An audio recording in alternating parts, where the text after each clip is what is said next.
yes, it's a wrong mindset, but at the same time, it's being pushed to us every day. So parang, Parang duality. oh, parang it's hard to escape it. Parang it's part of the system. But as much as possible, if you really can't afford it, and again, it's not a necessity, it's not going to improve your life, wag mo na siya i-installment din. As much as 'Diba? Because possible. it's like you're spending money na wala ka naman. And it's deeply rooted sa culture ng Filipinos.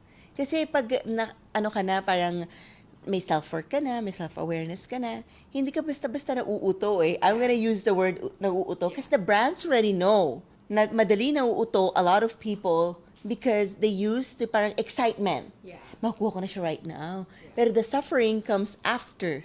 I mean, in my younger years, nauuto din ako noon sa ganyan. Sa business world, bumili ako ng ganito for my business. Tapos realize ko, oh my God, di ko pala kailangan ng mga apat ng cameras. Isa lang ko gamit. Kaya yung camera ko dumami ng anim because of installments. Tapos ang hirap ibenta kasi wala ng value.